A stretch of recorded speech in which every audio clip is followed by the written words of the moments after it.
পবিত্র কোরআনকে কেন মহাবিজ্ঞানময় গ্রন্থ বলা হয়? জাস্ট ছোট্ট একটা এক্সাম্পল দেব, দিলেই বুঝতে পারবেন। দেখুন, পবিত্র কোরআন প্রফেট মুহাম্মদ সাল্লাল্লাহু আলাইহি সাল্লামের উপরে নাজিল হয়েছে প্রায় 23 বছর সময় ধরে, অর্থাৎ নবুয়াত প্রাপ্তির পরে থেকে নিয়ে 23 বছর সময়ের মধ্যে সম্পূর্ণ কোরআন নাজিল হয়েছে। কিন্তু সর্বপ্রথম কোরআনের যে আয়াত প্রফেট মুহাম্মদ সাল্লাল্লাহু আলাইহি সাল্লামের কাছে হযরত জিবরাইল আলাইহিস সালাম নিয়ে আসলেন আল্লাহর পক্ষ থেকে, সেটি ছিল সূরা আলাকের প্রথম 5টি আয়াত, যেখানে একটা ইন্টারেস্টিং ঘটনা আছে। প্রফেট মুহাম্মদ সাল্লাল্লাহু আলাইহি সাল্লাম হেরা গুহায় ধ্যানমগ্ন ছিলেন। এরকম সময়ে কোনো এক সময় জিবরাইল আলাইহিস সালাম আসলেন, এসে প্রফেট মুহাম্মদ সাল্লাল্লাহু আলাইহি সাল্লামকে বললেন যে ইকরা, অর্থাৎ পড়ুন। প্রফেট মুহাম্মদ সাল্লাল্লাহু আলাইহি সাল্লাম বললেন যে আমি তো পড়তে পারি না।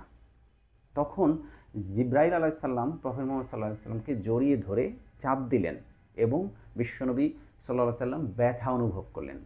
এবার জিবরাইল আলাইহিস সালাম তাকে ছেড়ে দিলেন এবং আবারও বললেন যে পড়ুন। দ্বিতীয়বারের মতো প্রফেট মুহাম্মদ সাল্লাল্লাহু আলাইহি সাল্লাম বললেন যে আমি তো পড়তে পারি না। তারপরে আবার জিবরাইল আলাইহিস সালাম বিশ্বনবী সাল্লাল্লাহু আলাইহি সাল্লামকে জড়িয়ে ধরে চাপ দিলেন এবং ছেড়ে দিয়ে বললেন যে পড়ুন। তৃতীয়বারের মতো প্রফেট মুহাম্মদ সাল্লাল্লাহু আলাইহি সাল্লাম বললেন যে আমি পড়তে পারি না। এরপরে হযরত জিবরাইল আলাইহিস সালাম আবার মহানবী সাল্লাল্লাহু আলাইহি সাল্লামকে জড়িয়ে ধরলেন, জড়িয়ে ধরে চাপ দিয়ে ছেড়ে দিয়ে এবার সূরা আলাকের পুরো আয়াতটি পড়তে বললেন। বললেন এরকম, বিসমিল্লাহির রহমানির রহিম, ইকরা বিসমি রব্বিকাল্লাযী খলাক, অর্থাৎ পড়ুন আপনার প্রভুর নামে যিনি সৃষ্টি করেছেন। এরপরে আরও 4টি আয়াত, অর্থাৎ এই প্রথম 5টি আয়াত নাজিল হলো, যেখানে মহান রব্বুল আলামিন বলেছেন, আমাদের প্রফেট মুহাম্মদ সাল্লাল্লাহু আলাইহি সাল্লামকে বললেন যে পড়ুন আপনার প্রভুর নামে যিনি সৃষ্টি করেছেন, যিনি সৃষ্টি করেছেন মানুষকে রক্তপিণ্ড থেকে। তৃতীয় আয়াতে বললেন যে পড়ুন আপনার রব মহিমান্বিত, এবং চতুর্থ আয়াতে বললেন যে আল্লাহ কলমের মাধ্যমে মানুষকে শিক্ষা দিয়েছেন, এবং পঞ্চম আয়াতে বললেন যে মানুষকে আল্লাহ তাই শিক্ষা দিয়েছেন যা মানুষ কখনোই জানতো না। এই 5টি আয়াত সর্বপ্রথম প্রফেট মুহাম্মদ সাল্লাল্লাহু আলাইহি সাল্লামের উপর নাজিল হলো। দেখুন এখানে সায়েন্সের সাথে সম্পর্ক কী, অর্থাৎ দ্বিতীয় আয়াতে যে মহান রব্বুল আলামিন বললেন যে আল্লাহ মানুষকে রক্তপিণ্ড থেকে সৃষ্টি করেছেন, অর্থাৎ যখন একটা ছেলে এবং মেয়ের মধ্যে যৌন মিলনের ফলে শুক্রাণু এবং ডিম্বাণু যখন একত্রিত হয়, তখন একটা জাইগোট তৈরি হয়, জাইগোট, যেটাকে সায়েন্সের ভাষায় জাইগোট বলে। এই জাইগোটটাই কিন্তু পরবর্তীতে জরায়ুতে আস্তে আস্তে বড় হয়, এটা একটা রক্তপিণ্ড। এই জিনিসটাই কিন্তু বিজ্ঞান অনেক পরে এসে আবিষ্কার করেছে, শত শত বছর পরে, যে কিভাবে একটা মানবদেহ জরায়ুর মধ্যে আস্তে আস্তে আস্তে আস্তে বড় হচ্ছে, যেটা আরও 1400+ বছর আগে কোরআনে মহান রব্বুল আলামিন আমাদেরকে জানিয়েছেন যে মানুষকে আল্লাহ সৃষ্টি করেছেন রক্তপিণ্ড থেকে।